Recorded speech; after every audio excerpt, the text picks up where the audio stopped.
Hoy es 3 de marzo y es día de la Beata Concepción Cabrera de Armida. Hay mujeres que son capaces de cambiar las cosas siendo creativas y audaces en sus proyectos, hasta conseguir realizarlos. Una mujer enamorada es capaz de superar cualquier desafío, llegando a la esencia misma del amor. El caso de Concepción Cabrera de Armida es un buen punto de referencia, pues fue una laica y mística mexicana completamente identificada con Cristo sacerdote y víctima, sin haber abandonado nunca su entorno familiar y social. Ella, como una mujer multifacética, pues fue joven, novia, esposa, madre, escritora, fundadora, empresaria y abuela, vino a recordarle al mundo el Evangelio de la Cruz. Concepción Cabrera de Armida nació el 8 de diciembre de 1862 en la ciudad mexicana de San Luis Potosí, hija de ricos hacendados con un profundo espíritu cristiano. Fue la séptima de 2 hermanos. Desde niña fue educada en su casa siguiendo la tradición de aquellos años del siglo XIX. Conchita, como era llamada cariñosamente por sus familiares y amigos, era feliz jugando en las haciendas de sus papás, en medio del campo y de los riachuelos. Le gustaba la música y andar a caballo, siendo una de las pocas que podían montar a los menos domesticados. Creció muy unida a Jesús Eucaristía, con quien sentía una confianza especial. Solía tumbarse en el suelo mientras contemplaba la huella de Dios en el cielo. Acostumbrada a las joyas y a los bailes, sentía que algo le faltaba, no porque lo demás fuera algo malo, sino porque quería dar nuevos pasos en su vida. Escribió ella: «En medio de aquel mundo que me cansaba y en el cual experimentaba un espantoso vacío, era muy fuerte la voz de Dios, que en medio de mi disipación me hacía afianzarme de la penitencia, oración y sacramentos. En una de las fiestas a las que solía ir, conoció a quien sería el amor de su vida, es decir, a Francisco Armida García, un joven de Monterrey. De los muchos pretendientes que tuvo Conchita, se enamoró de él. Su noviazgo con Pancho, como le decía, duró 9 años y contrajo matrimonio con él a los 22 años. Antes de casarse, cuando Conchita tenía 21 años de edad, murió su hermano Manuel de un balazo por accidente. Ese fue un acontecimiento que le dolió mucho a la familia, pero ella misma escribió: «Fue un golpe cruel, pero muy saludable. Vino a cortar la corriente de mundo, bailes y teatros en donde yo andaba. Volví con el luto a darme más a Dios, a pensar más cerca de Él, desprendiéndome de la corriente que llevaba las vanidades de la tierra. Sin embargo, no era solo Él quien llenaba mi corazón, era Pancho con Él, con Jesús». La luz de Dios la hace descubrir y apreciar el estado matrimonial y nos entrega unas hermosas reflexiones sobre esta vocación. Dice: «El matrimonio es santo y su fecundidad es solo un reflejo de la fecundidad de Dios». En los casi 17 años de matrimonio, hasta la muerte de su esposo, Conchita fue madre de 9 hijos, a quienes formó humana y cristianamente.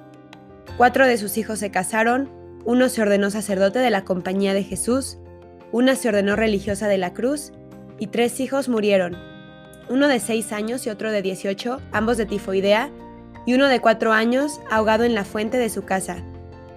En una carta de Conchita, escribe a su director espiritual, el obispo Maximino Ruiz, y ella misma le dice que por encima de todas las demás cosas, su tarea primordial y su ocupación más importante es la educación de sus hijos.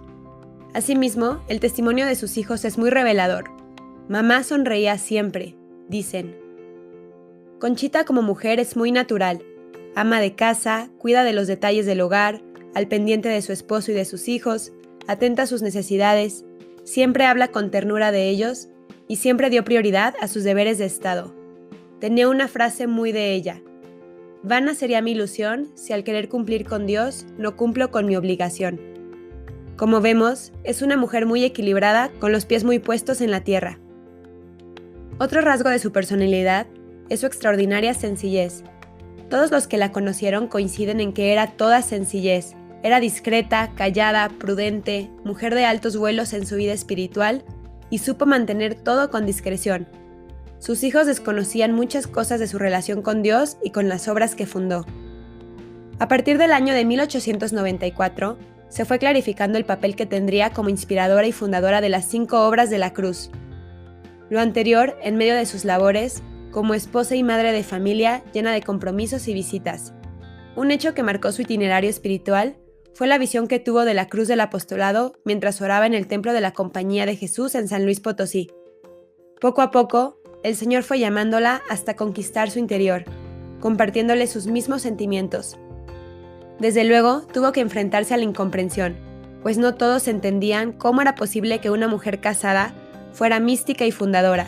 Sin embargo, todos estos prejuicios no fueron suficientes para detenerla en el cumplimiento de su misión, la cual a su vez había sido confirmada por sus directores espirituales. Conchita Cabrera, tras la muerte de su esposo, acaecida cuando ella tenía 39 años, lejos de quedarse hundida en la depresión, sacó adelante a sus hijos, haciendo todo lo que estaba en sus manos para poder superar los efectos de la crisis económica en la que se encontraban. Aprendió a confiar en Dios, dejándose hacer y deshacer por el Espíritu Santo, siguiendo el ejemplo de la Santísima Virgen María. Nunca se dejó vencer por el miedo o el desaliento.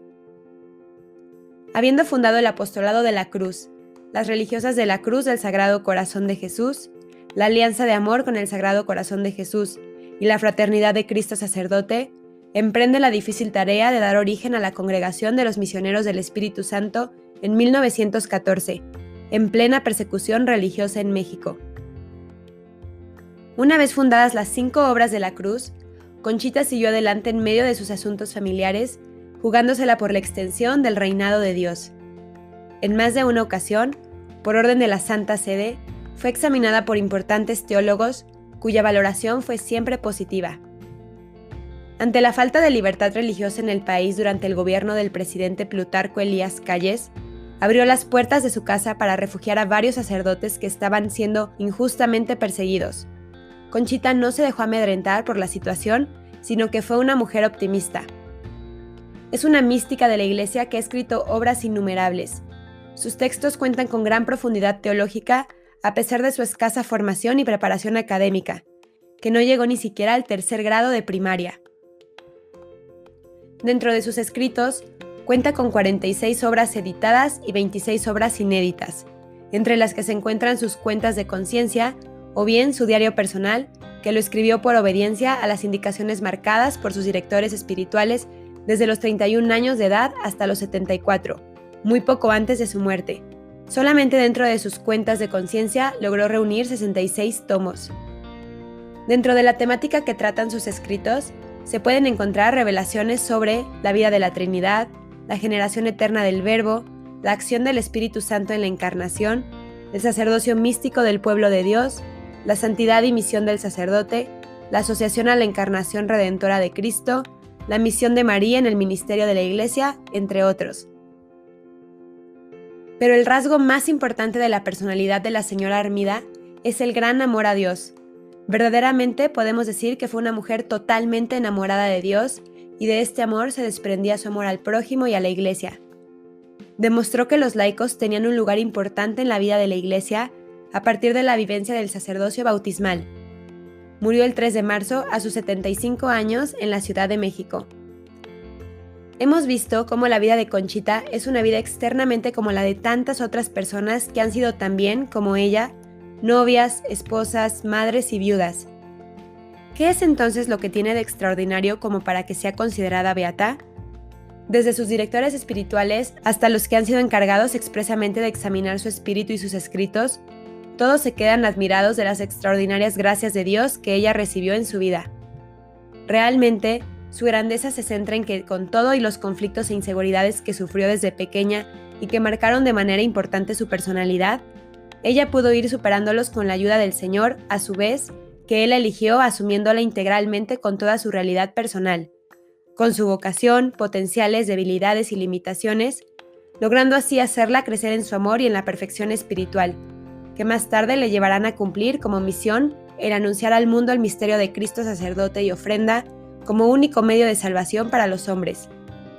A través de todo este recorrido por la vida de Conchita, podemos vislumbrar que Dios escoge a una mujer seglar, casada, madre y viuda, en otras palabras, a una mujer ordinaria, para dar un importante mensaje a su iglesia, inclusive a sacerdotes y obispos y al mundo de hoy, tomándola con todas sus limitaciones, dones, cualidades y virtudes, que fue trabajando en su persona, con sus conflictos e inseguridades, pero también con toda su docilidad, su entrega y apertura, para llevarla por los más altos caminos de perfección cristiana.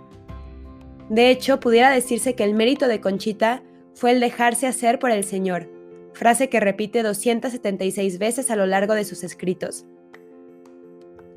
De esta manera, es posible ver y entender de forma alcanzable y realista el modelo del santo, quien como alguien igual a cualquiera de nosotros, puede ser elegido de manera particular por el Señor para difundir con su testimonio evangélico de vida y en su medio de acción en el mundo y la iglesia de hoy.